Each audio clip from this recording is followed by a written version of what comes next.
tôi chọn rồi cho nhà nó mà dùng câu chụp ở đây là nó chụp bé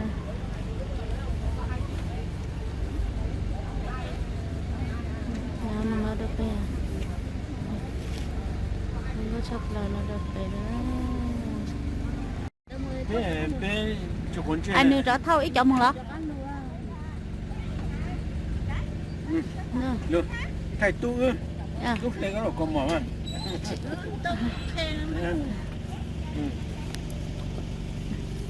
mà trốn luôn rồi sạch về chưa sao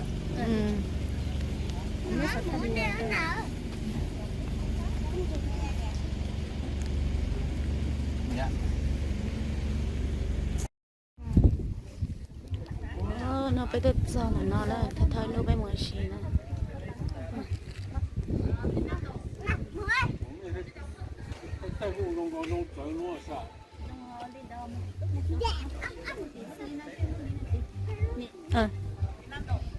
thay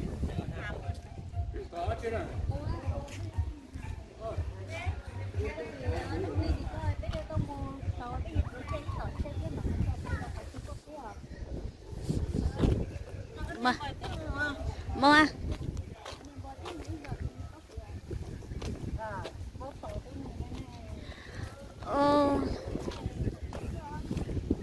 đâu nó tất nó chẳng đâu nó chỉ nó hình ta mà mua chuột chè cỡ nó cỡ liêu rồi đây trời quá thì nó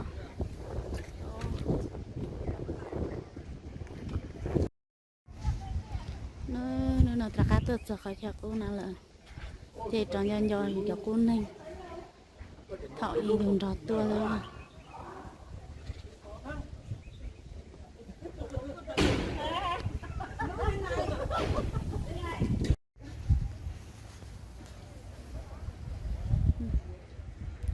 trong cao cỡ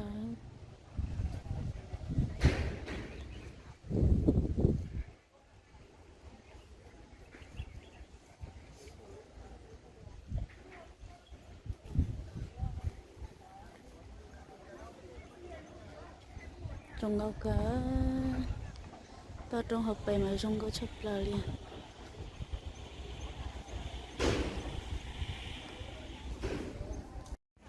đây lúc hôm nào tại tôi hôm tôi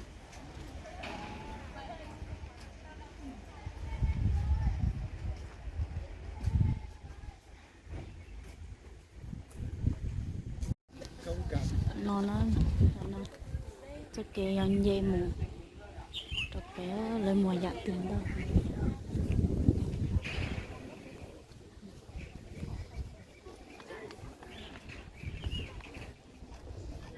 cho ra này đây là gì ở trong hồi mà tôi này chuyện là nó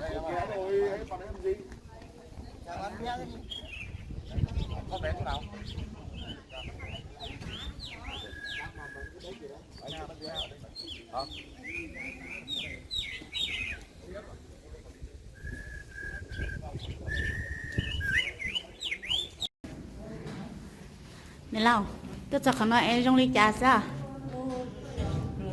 hả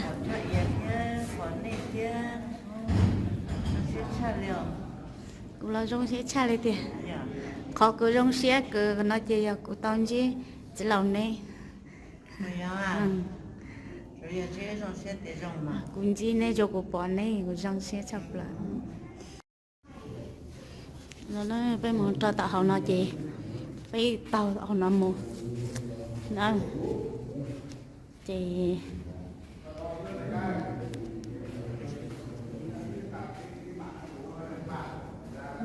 dây họ nó cho sợ của tôi cho nó cho ó lời tí xí mà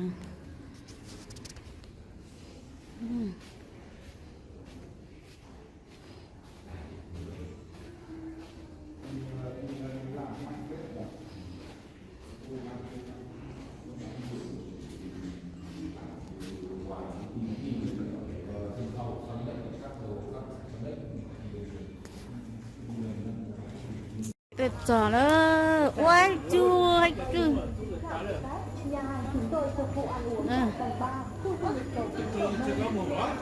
dù cho dù xài nó mỏng à chỉ lỏng à uống vào bên trái trái ơi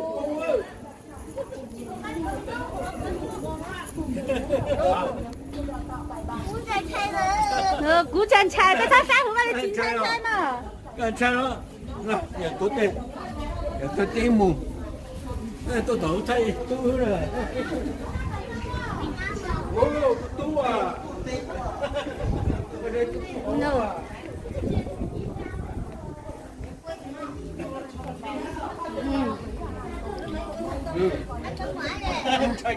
các bạn chai chứ nào chạy theo wow giờ chín chai rồi mưa này lòng có thay đổi hết à? bây giờ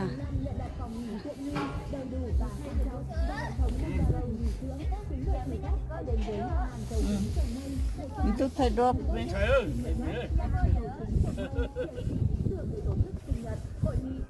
dạ chung là nữa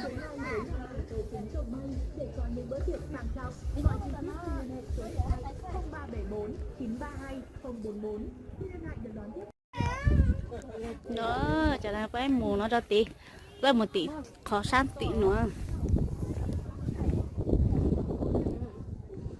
chả cái mù nó sát tí nữa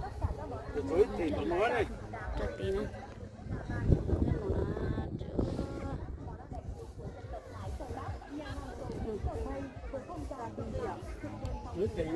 thì nói không sợ hả nè trời mà ấy thấy trong đội ý à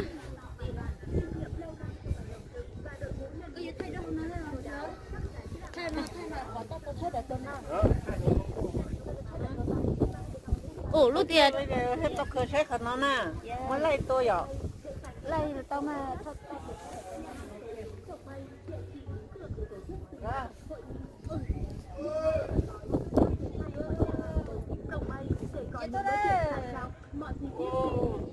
đấy chúng ta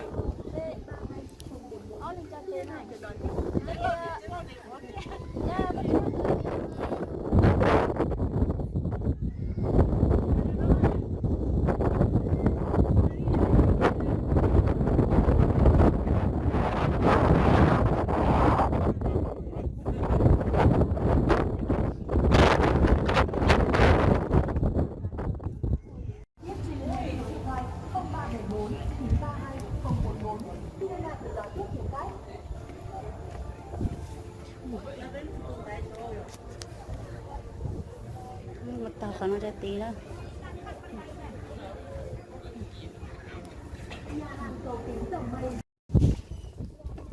chả nó bánh đây nó hòm quá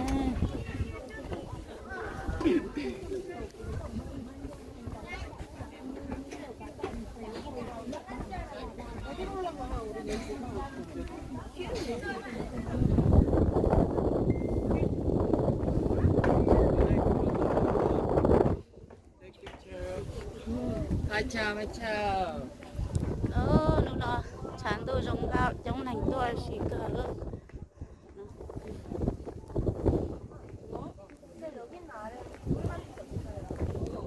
giống sâu cha ơ cha nó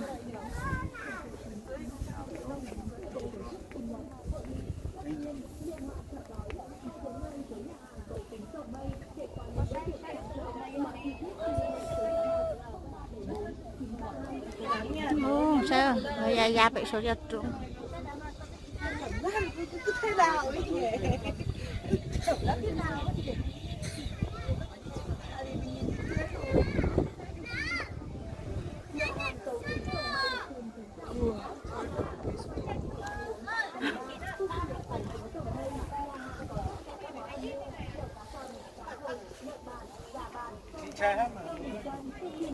You miss me?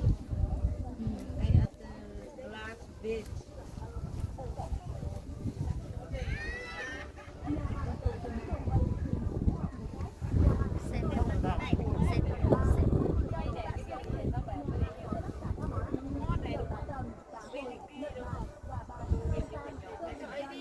Có thành cái tèo này rồi thì côยังก็ยังอุ่นเลยนะให้แพงอุ่นเลยให้เกลือถ้าทำไมไม่ใช่ว่าอุ่นเลยอีกแค่เดียว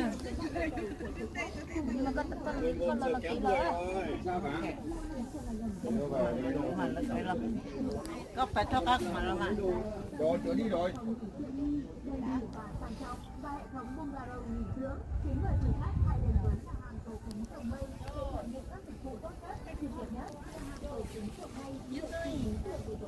I go to Vietnam. This is the bridge glass. I'm so scared.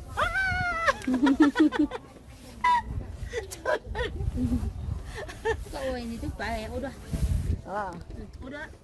Oh my god! I'm so scared. Oh my god!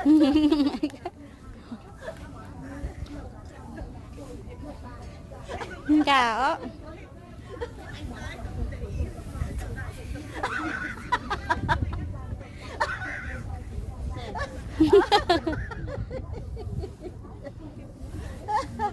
Rồi thôi nhờ. Ôi trời ơi. Anh know. Sợ lắm.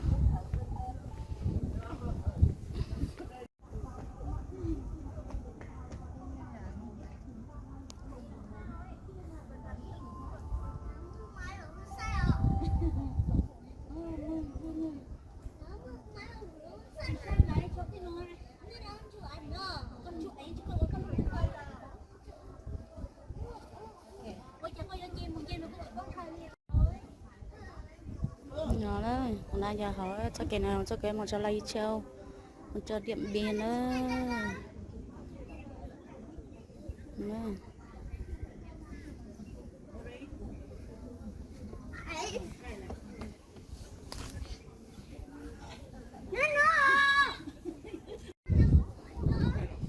Cho nó chỗ này lo kia thôi, để hôm đó tuần này.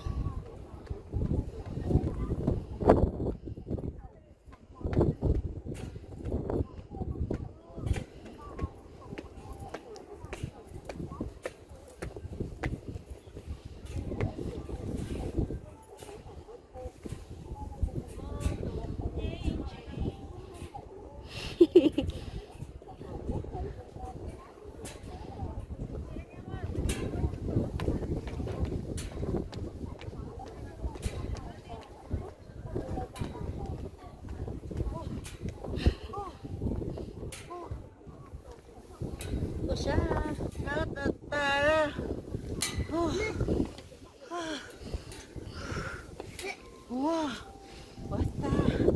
Hết chưa? Cầu kính rồng mai đó.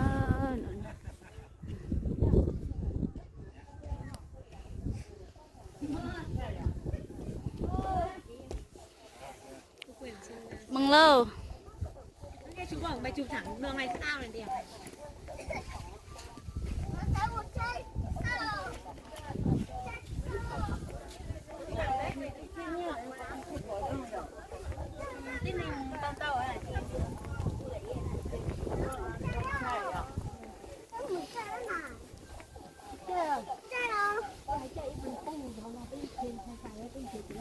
Nó sẵn chuyện nó San ơi San ơi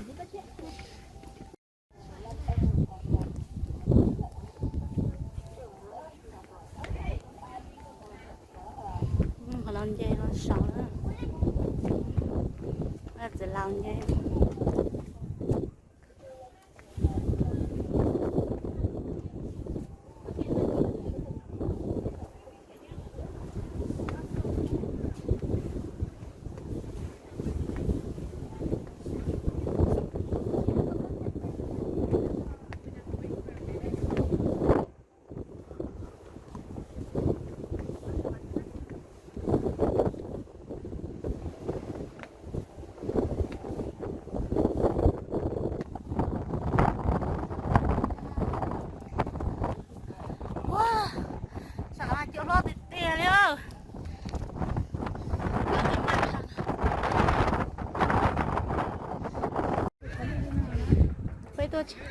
chán tôi ở lên nó có ta mà thôi giờ mà cút chết luôn đâu có tất cả giá tiền nó luôn có một sắp cái tao xíu cho nó tới giờ cho nó lấy ra nó chỉ xuống theo nó còn chuột trí em bảo đấy thay sao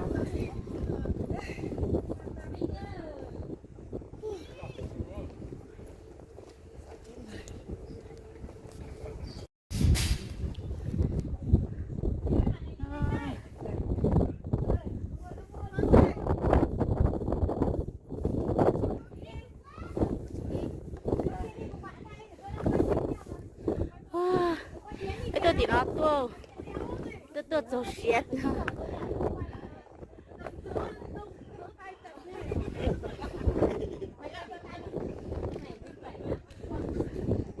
sao cái chị tao tôi trên 3 tuổi giờ thì chỉ nhỏ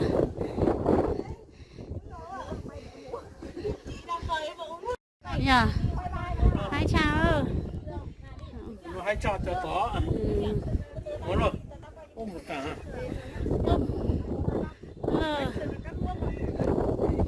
chẳng nó quá là chẳng rồi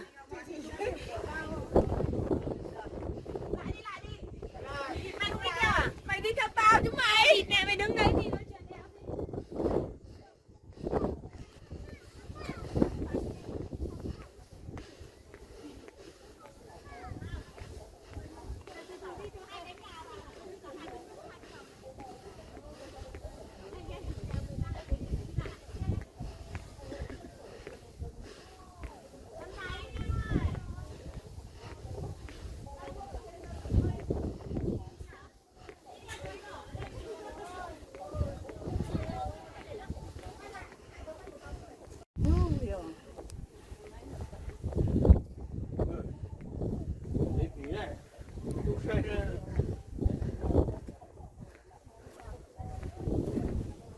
Ăn được mà phua trong tàu cỡ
nó kể từ cho ý kể tôi cơ còn nó nữa kể cho nó kể bây giờ kể còn nó cho sầu một chỗ bên trong mà để cho nó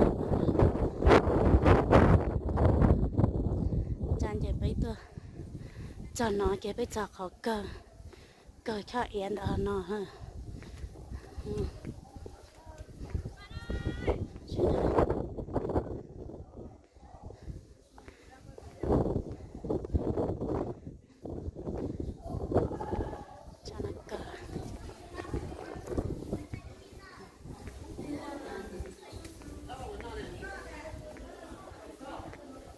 Đấy bụi đất không có ai này.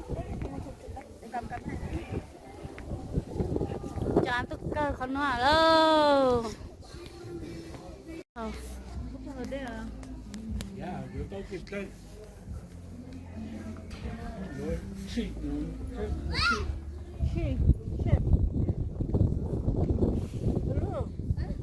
Rồi hồi đây cho này.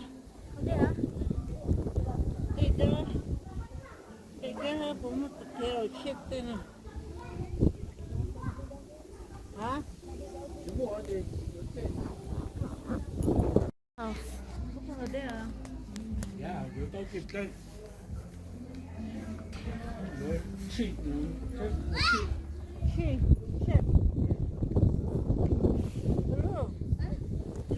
đây cho nó Ở đây hả?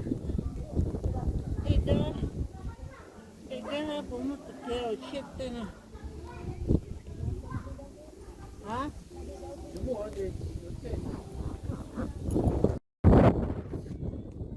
Cho nó phải sợ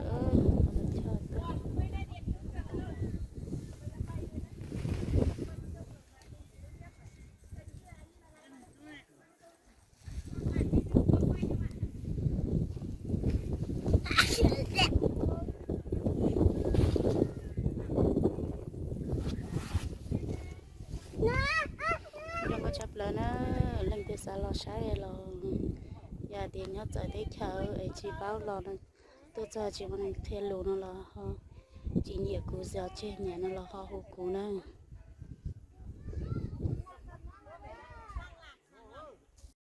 của nó có thịt tàu hết tốt tệ này lo từ lo từ một chiếc tàu á yêu chứ nó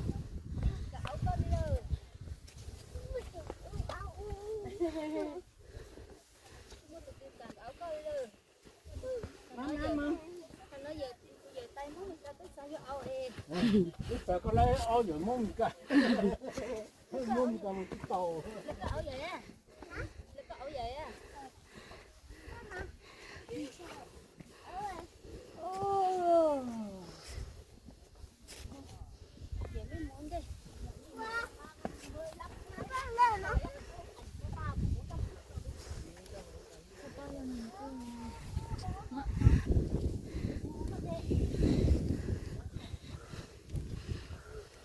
ôi chà chiếc tàu này là mó hột sao dây thầu dây tàu nó mà hậu xa rồi bây giờ mà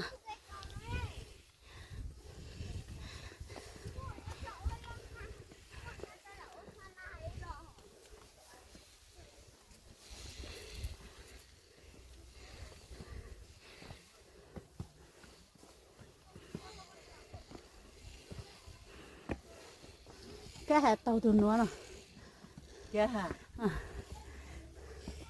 cái hạt dạ không tàu từ nó nè cô chỉ tàu vì cô chết chết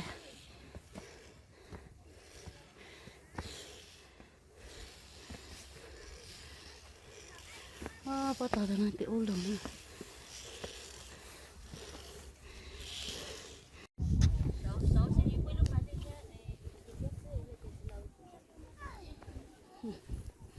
mà một số ai chết thầy số ha có sợ mà liên thông tới phát còn đâu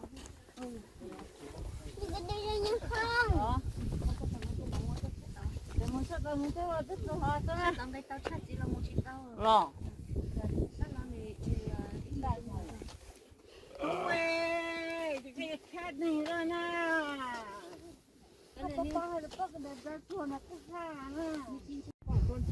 chỉ muốn đâu lại là gì á không xuống ta đi chín đứa hả phục khó sức ôi dồi chờ lúc mọi này rồi thấy lúc nó cứ mọi người thì chi vô mọi mà mất là mọi lấy cho kịp trẻ thì học theo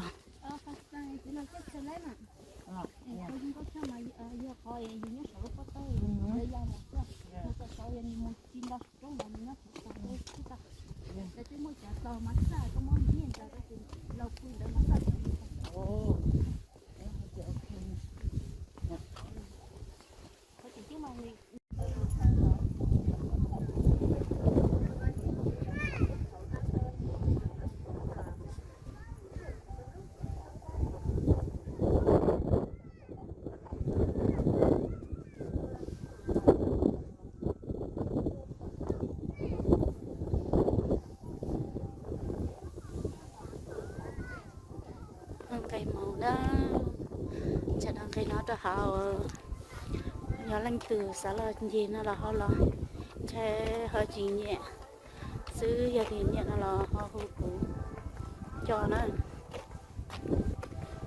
cho này tôi chỉ sao và tôi say sao thế này cho é nhá cho é kìa nhớ cho bị sắm bả đó tao nó học về mà trong cái cha liễu thì nó học bao á.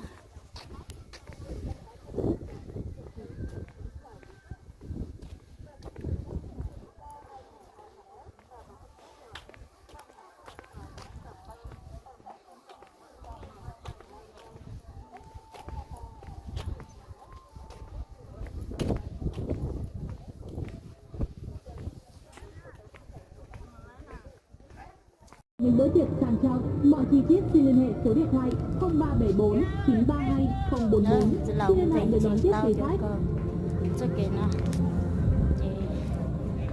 chỉ là hay này nó từ chi tuổi tiền vậy nữa.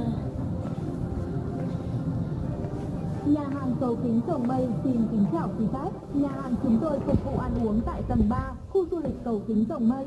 Nhà hàng có tất cả các món ăn như lẩu cá tầm, cá hồi, lợn bản, gà bản, cơm rang, cơm bình tân, chuyên các món ăn ẩm thực của dân tộc Thái Tây Bắc. Nhà hàng Cầu Kính Rồng Mây với không gian rộng rãi, thực đơn phong phú đa dạng, đặc sản các vùng miền phù hợp với mọi yêu cầu của thực khách, cùng đội ngũ đầu bếp chuyên nghiệp được đào tạo bài bản, kinh nghiệm lâu năm trong ngành ẩm thực và đội ngũ nhân viên nhiệt tình, chu đáo, chắc chắn sẽ làm hài lòng quý khách. Tầng 5 nhận đặt phòng nghỉ tiện nghi, đầy đủ và sang trọng và hệ thống bungalow nghỉ dưỡng. Chính vậy quý khách hãy đến với nhà hàng Cầu Kính Rồng Mây để trải nghiệm các dịch vụ tốt nhất, chuyên nghiệp nhất. Nhà hàng Cầu Kính Rồng Mây địa chỉ lý tưởng để tổ chức sinh nhật, hội nghị, tất nhiên liên hoan chợ gói.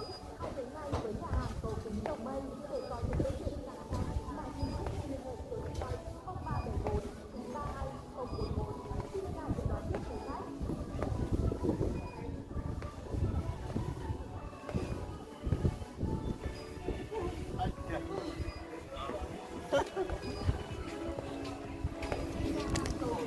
Cho nó chơi đặt cá hả?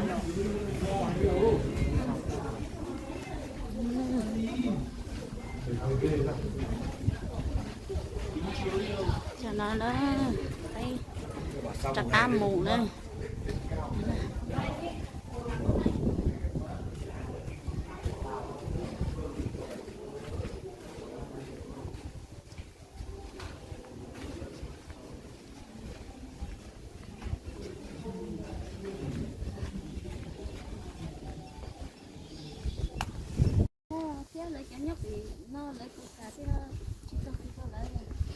Tích không biết ai đâu hả?